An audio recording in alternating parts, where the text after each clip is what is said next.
Jay-Z didn't just question battle rap, he really pointed at something deeper that a lot of people don't want to admit about hip-hop right now. Because if you really sit back and think about it, the conversation isn't just about who can rap anymore. It's about what rap has turned into, and whether the culture we're watching today is even playing by the same rules that built it in the first place. See, Jay-Z comes from a completely different era, and I don't mean that in a basic way like old school versus new school. I mean fundamentally different. Back then, if you had a problem with another rapper, there was only one real way to handle it. You got in the booth and you addressed it. No running to social media, no hinting at it in interviews, no building up narratives before the music even dropped. It was simple, but it was serious. You either had the ability to stand on what you said or you didn't. And when you listen to those records from that time, you can feel that pressure. Every line meant something. Every bar had intention behind it because you knew this record could define how people see you forever.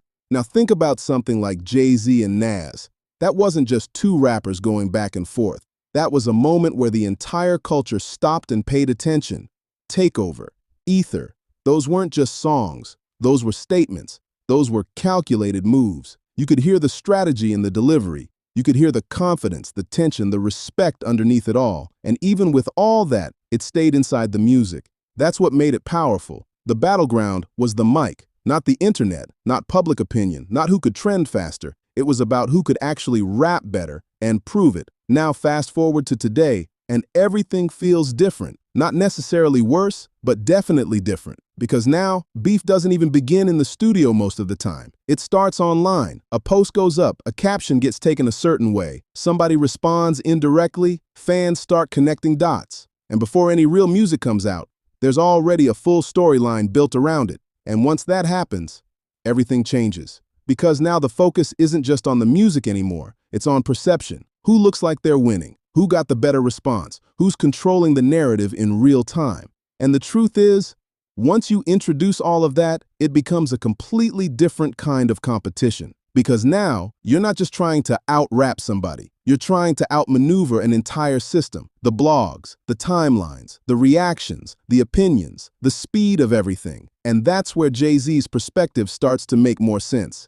Because when he talks about competition today, he's not saying rap lost its edge. He's saying the environment around it changed so much that the original form of competition doesn't hit the same way anymore. Back then, your weapon was your pen. That was it. If you were better, it showed. If you weren't, it showed even more. Now, it's a mix of things. It's timing.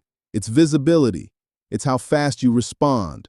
It's how people interpret what you said before you even explain it. And in a way, that can take away from the purity of what battling used to be. Because real battle rap, at its core, was never about drama. It wasn't about going viral. It wasn't about creating moments for headlines. It was about skill. It was about discipline. It was about stepping up and saying, I'm better than you, and then proving it in a way nobody could deny. No distractions, no outside noise, just you, your words, and the person on the other side of that record. And the deeper question now is, do we still have that, or did we slowly trade that in for attention? Because attention moves faster. Attention spreads wider. Attention gets more people involved. But attention doesn't always mean quality, and it definitely doesn't always mean skill. So when people hear Jay-Z speak on things like this, it can sound like he's dismissing what's going on today. But it's not really that. It's more like he's looking at it from a place of experience and recognizing that the foundation shifted, not disappeared, but shifted. And once the foundation changes, everything built on top of it starts to look different too. The way artists respond, the way fans engage, the way moments are created and remembered, all of it. And maybe that's where the real divide is. It's not old versus new. It's not better versus worse. It's structure versus speed. One era was built on precision, the other is built on reaction, and both can exist, but they don't produce the same kind of outcome. So at the end of all this, the real question isn't even about Jay-Z. It's about us,